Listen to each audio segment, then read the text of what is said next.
both players just played really well, and I hope we're going to see the same here. And yep, so let's jump into the game, and I'll go ahead and let you introduce the players this time around. Go for it. All right, yeah, and here in the bottom left, the purple Terran from Team Lowland Lions, it's DSCL. Against in the top right, a Whirlwind. From Team Fnatic, it's Harstem, the pink Protoss. And yeah, we've already seen both these players go for very macro-focused styles, and like you said, this is a very large map, so I'd expect nothing different on this time around, unless DSCL thinks he really, well, having fallen that macro game, do you think he will go for aggression even on such a large map, and to try and maybe come back into this? That's a really good question, and frankly, I don't really know the answer, because you know, I always seen DSCL as a bit of an unpredictable player, especially DVT. He likes to cheese things up a bit. Of course, that's rather difficult on a map like Whirlwind, where, you know, if you don't scout, you don't really know where to go. So I'm kind of expecting a macro game. Yeah, CC first on this seems extremely safe to him, but I think he disagrees with me and will probably be throwing down a barracks straight up here at the top of his ramp. Yep, and he will go for that. I mean, and he's shown that he's willing to go barracks and then command center, so he might well do that again. Very possible. Yeah. Once again, like you said, such a large map, it takes forever to go across this thing and scout and be able to do anything, so... I mean, Harstem, he should feel pretty darn confident. I mean, he was able to win the composition battle in that last game, and really that's what PvT comes down to a lot, is just making your opponent have the wrong set of units to fight what you have. Yeah. From Harstem's perspective, I would be feeling very confident, because that was just a straight-up macro game. He played to his strengths. I'm pretty sure this is, you know, what he practiced, this is what he played for, and he won the game in a convincing manner. So I would not be surprised at all to see him go for the same build. And once again, he's going for double gas here, quite early. So I will expect him to, you know, start a Zealot once he gets the money for it, and then start. No, it's actually, yeah, no, okay. You want to get that Cybercore as quickly as possible. So we'll see probably the Zealot, and then once again a couple of sentries here for scouting and defensive purposes. Yep, looking very, very similar to what he was doing before, and just, yeah, like you said, very, very safe play, very versatile, because you can go into the gas and out of that gas whenever you need to / want to, depending on what you scout out. So I really like what he's doing. And on the side of DSCL, we will see that low ground command center being planted down, and we'll see how fast he goes for that third this time around. Yeah, third, of course, being a bit more harder to defend as opposed to Daybreak, as you can see on Whirlwind, because you have to walk, you know, quite away from your natural to your third in order to actually defend it. This means also that Terran drops in the mid game are very, very effective. I would expect DSCL to go for it, because it's just such a strong move to do on this map. And yeah, seeing him go for a third command center would surprise him, but I guess it's going to be a surprise for him, because here goes the SCV and down goes the third command center. And yeah, going for it once again, and very greedy play. And well, Harstem, just like you said, he really can't get too aggressive against this. Really, he's not going to be going for that technology. He's got the mothership core on the way out, got the Nexus, and likely going to that robotics bay like we saw. Yeah. Robotics facility like we saw in the last game right off the bat. And I mean, it certainly worked in the first game, and it should work again if this game kind of goes the same way. Yeah, DSCL actually got a really good scout off of the main of Harstem, but what he did not see was the Nexus going up in the natural, and that's really key, because otherwise he might just over-defend and expect something like, you know, there's the Cybercore up, there's double gas being mined. For all he knows, Harstem is going proxy Oracle, even though there are 4 pylons in his base, which heavily indicates that there is not a proxy, proxy building. Yep, indeed. And we do see that robotics facility on the way, so no surprises here from any of these players. And well, looks like watching the same game over again, pretty much. Yeah, I think I've said this in pretty much every cast I've casted, is that there tends to be a very heavy tendency for players, rather, regardless of if they win or lose, a lot of players will tend to do the same build twice in a row. And we're seeing that exactly here. You know, it's the identical build from both players, and it's going to really depend on how this plays out. I do feel that Harstem has a harder time defending against, a timing here from DSCL. But if once again the builds play out the same as they did, he should have more than enough units to appropriately defend here.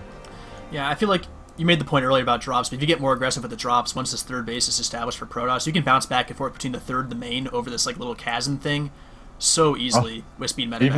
Even the hallucinated Phoenix gets sniped off by the exact same group of Marines at almost the exact same location. It's like this game is just a freaking deja vu, man. Might as well just fast forward to the end when Harstem wins. Well, that's the only surprise we have left, I suppose. You know, how are the actual battles going to go? Well, actually, this is a bit of a deviation, I think. We have a Twilight for Harstem rather than early Double Forge. Okay, well, here goes the Double Forge regardless. They are in different order, so something is a little bit different. We at least can, have that little bit of sanity to fall back on. We're not watching the same game over again. I didn't load the wrong replay. Everything's okay. And yeah, Twilight constantly loading up. And, well, why do you think he's going for this so early? Is he going to go for... I don't really... Ooh, there's your answer. Yeah, indeed. DT Shrine. I really like this mix-up here by Harstem. Rather than going for a quick expand. Oh, that's a timely scan. Yeah, that is an absolutely perfect scan. And the question is Harstem going to cancel this DT Shrine once the scan dissipates? He's not going to cancel the Fortress, obviously. But, you know, having the DT Shrine already been scouted is pretty huge. Yeah, and I think... Oh, sorry, go maybe ahead. in the previous game, Harstem forgot the DT Shrine because he was getting a War Prism, but he didn't actually do anything. That's a good point. He ended up, like, Zealot harassing eventually over there, but that was with the pylons that were put up later after the War Prism was already dead, and... Yeah, so... Well, he also did go for the Twilight Council a lot faster this time, so yeah, it's DT's a bit more integral to the plan, because, I mean, he's making DTs before going for the third base or anything like that, before the Robotics Bay as well, so... Gonna be a bit more integral in his composition, so we'll have to see just how well that pans out, and... Well, we should see the missile turret in the front, which we do, so that's just finishing up for thermal, so... Yeah. Certainly no problem there. Missile turret here as well to detect war prisms and stuff like that. Make sure he catches them coming in from whatever angle they do end up coming from. But this will make... Well, he's going to go ahead and take that third base. Missile turret bunker as well. He's going to be a little bit more scared for this third base than he normally would have now that he knows the DTs are out on the field. Okay, there's 3 gateways with warp gate up on the field right now, so you can warp in 3 DTs at max once at a time. Question is he going to warp in and then drop, or is he just going to warp in straight into the natural? Keep in mind that there is no turret in the mineral line of the natural, which is a key component, I think, to defend, but rather it is at the front.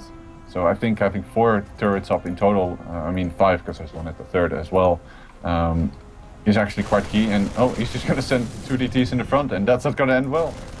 Yeah, he might get 1 through, and he does. So the natural mineral line going to be a little bit... Well, he does have a scan on this natural expansion, so that's perfectly fine. He pretty much has all the contingencies ready for any sort of DT harass. He made sure he had that scan ready to go as well, so smart move to have that 1 scan to spare. And, well, Thermal has a 20 supply lead, so that's a nice little place to be. And, well, the DTs so far have achieved not a whole lot of anything, and right now, not looking quite as good for Harstem, but he's turning away on the upgrades, charge on the way as well. That should be done quite soon, but at the same time, there's a nice little push here coming towards this third base. Yeah, and Harstem is either going to have to cancel this Nexus or defend. He does have quite a few force fields banked up under these sentries, and uThermal wisely, backs off because he can't pick up all of these Marines at the same time.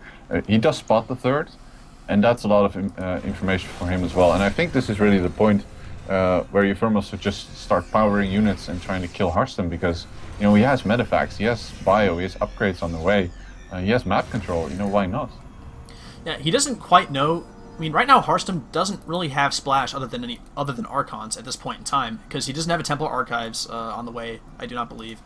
And basically, until he gets either that or a Robotics Bay, I mean, how does he deal with this bio? I mean, Archons are really good, but without that splash damage, I mean, what can you do against a powered Terran army with just a huge number of Marines and Marauders? Yeah, of course, it hasn't gone to that point in the game yet. Harstem actually consistently keeps making DTs, most likely for the sake of making Archons. And yeah, Harstem, he's trying to harass with the DTs, but it hasn't done a whole lot so far. There's one hiding in the bushes, now being hotkeyed over towards the third. But it will probably be neutralized, though, once again, quite early. It's a bit of a tough call who's in the lead at this point, uThermal held up well, but Harstem is going to be having that 3-3 a lot faster than his opponent once again. Yep, indeed. And yeah, once he actually gets, I mean, 3-3 Archons certainly are decently good. The armor isn't as big a deal with Archons, which is kind of annoying, but those Zealots be tanky as anything. And, well, just going with a charged out Archon army for now. It's not the most typical of forces, but it's enough to really... He feels like it's enough to defend, and right now that's all he really wants to do is he gets more upgrades up and the tech up as well. Well, the 3-3 should be on the way here any second now, and once that gets going and is done, he'll have a pretty scary army regardless. Yeah, it's of course 2-2 now, and the 3-3 hasn't started, and 2-2 almost finishing for the Terran, so that's actually a good spot for the Terran to fight. keep in mind, of course, that rather than Daybreak, Whirlwind is pretty wide open.